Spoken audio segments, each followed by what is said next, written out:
and I recommend everyone to buy a copy after the event. We have them over here, and there'll be a short signing session with Maria. I'm sure she'll be happy to personalise the books as well. We also have refreshments at the back. Now, I'd also like to welcome Enda, who is here as our Terry Wogan for this evening. He'll be doing the... sorry, that's a very old reference, not sure. He'll be doing the interviewing of Maria and exploring with her a little bit further. Hello there. We used earth, we used plants, we used animal products because they were available to us. We also built a very strong relationship with them and made them full of symbolism. And the more symbolism they had and the more embedded they were in our culture, the more we wanted to use them. So I think it wasn't just a matter of like they were available, it's like it sort of like fed into, the two things fed into one another. Then later when we've adopted other materials, for example plastic, well, this is no, I feel like I should say this in a very judgy way. We don't really have like that. There's not a symbolic connection. There's not that emotional attachment to them. So obviously they're supposed to be more convenient because they're fast, and nowadays we want to do everything very fast and do it in a disposable way, and what we think is a cheap way that in reality is what works are very expensive for everybody in the end and for the planet. I think we're more removed from nature because we don't have that everyday reminder that everything we touch is organic and everything we touch belongs to nature. So I like to see those two. It's quite a complicated kind of thing, what came first. But I think those two things are intertwined and they just feed each other. So that's why I think we have to study the practical and the symbolical of any material.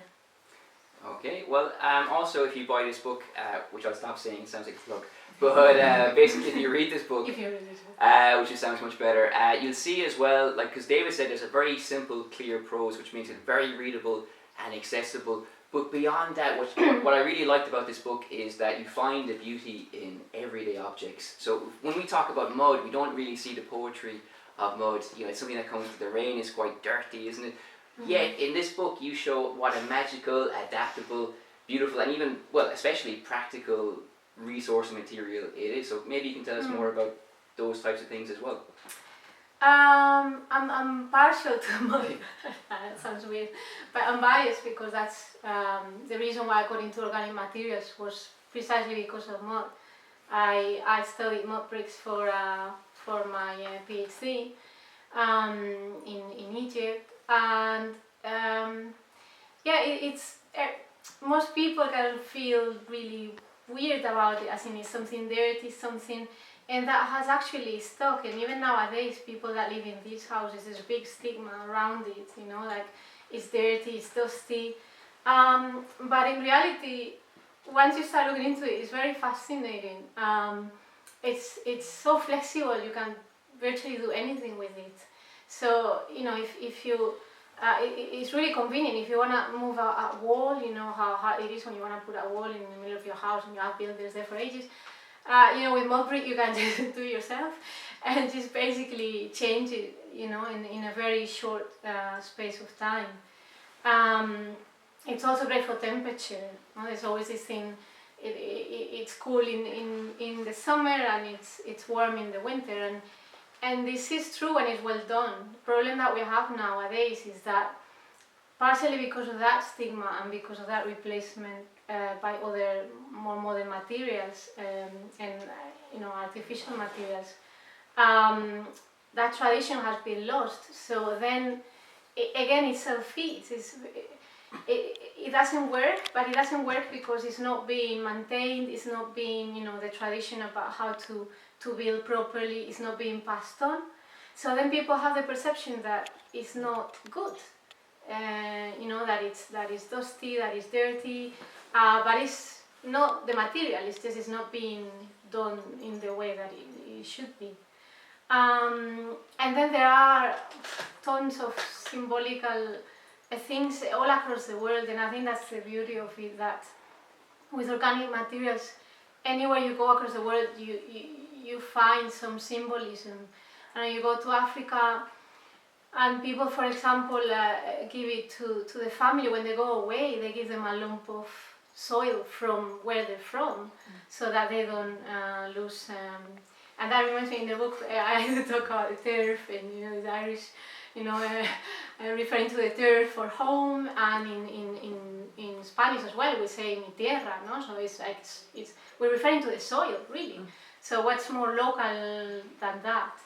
So for me, it's a huge community builder, because there's nothing that reminds you more of home than the land that you walk on, and people even prepare those things to give to other people to remind them of where they come from. Even sometimes they eat it. In some countries in Africa, it's believed to have invigorating properties, and well, I haven't tried myself, but you never know. Well, actually, this isn't that in the book, but Maria spent some time in Egypt photographing mud brick houses. She has some amazing photographs, particularly of a woman who was obsessed with showing you all her rabbits, no? That's the thing. Well, again, everything is organic. That's the thing. You have the mud brick house, but there are also living things there. And people, not very many, but some people are still very proud of their homes and of their livestock and of their traditional houses. But most of them is the opposite. Most of them, they've been sort of pressured by society into thinking that, that those are materials that only belong to poor people, that are only a thing of the past. And that's a shame, because then at the same time you've got architects trying to build sustainable buildings that are made of mud, and well, at the same time, we're losing it on one end and then trying to reinvent it at the other end. So it's that's what the book tries to do, putting those two things together, right, into a conversation. This book also touches on many different sections. There's a lot of British and Irish people here, so I imagine you're quite partial to Irish breakfasts or English breakfasts, rashers and these kind of things. So Maria talks in her book of some sustainable solutions like mushrooms becoming rashers, so if that sounds palatable. Also mushrooms replacing things like styrofoam to make things much better. And generally speaking, I think these organic solutions, because we use a lot of plastic and we use materials that aren't really good for the environment. So, I mean, these people here, people everywhere, are we all open to having mushroom rashers and these other radical solutions? I don't think we are quite ready, and I'm going to include myself. I don't have mushroom rashers for breakfast, but it's something that is being developed as an alternative. And I think the problem, I think it's a bit of a marketing problem. I know it sounds weird, but because the way these solutions are sold, it's as if they were new. This is something brand new. It's been developed sometimes in a laboratory, and actually we've come up with this great idea. Let's make rashers out of mushroom, and then people are like, yeah, great, like that's gonna taste like a burger, or like bacon.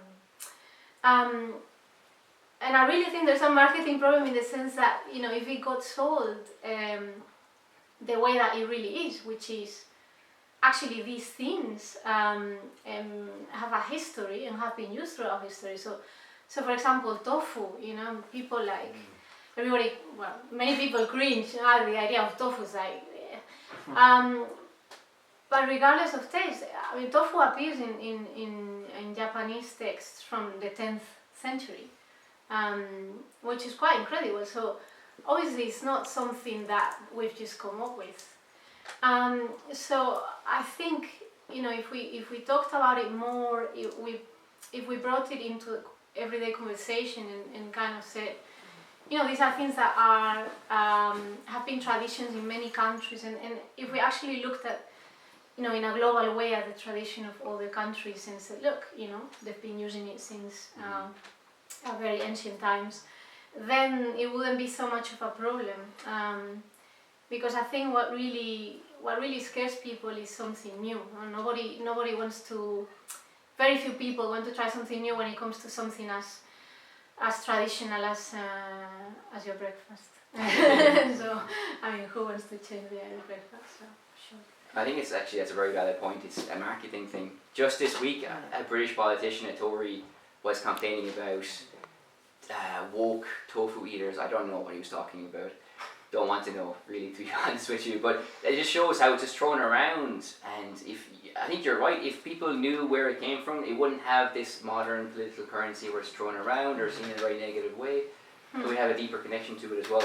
Now, speaking of food, of course, as we mentioned, meat. If you have a pig or cows on your farms, they take a lot of space with the soil and water. So it's very unsustainable to have meat, really. I think in the future we might be eating insects, who knows, but the idea is we're replacing these things with vegetable solutions. But on the other hand, if we have our avocado with our toast in the morning, for example, that supply chain isn't always the cleanest. Same with salmon as well. Salmon's very healthy, but again, sometimes it's ethically compromised, that supply chain also. So how can somebody eat sustainably in the world and eat in a way that reflects our connection to the ancient world and the land as well?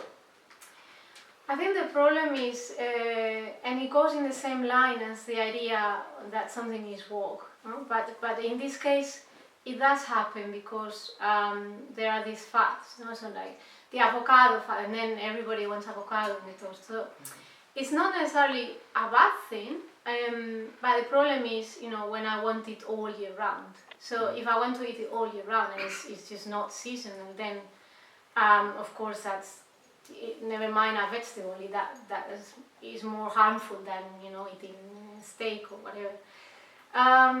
I would say the other thing is also to do with, well, it's a bit of common sense. If you're gonna be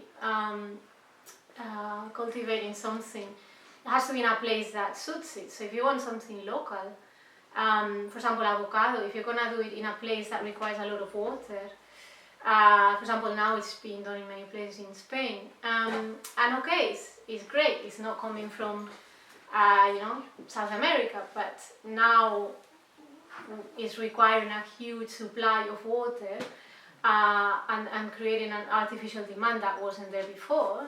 Therefore, it's making a mess of that ecosystem and putting unnecessary pressure on nature and on prices, artificially creating. So I think it's not just about destroying meat, end of story, replacing everything with vegetables, but of course it has to be done in a logical way, in a sustainable way. Okay, so moving on to another part of the book. There's two parts in the book. We're still on part one, and what I also like about your book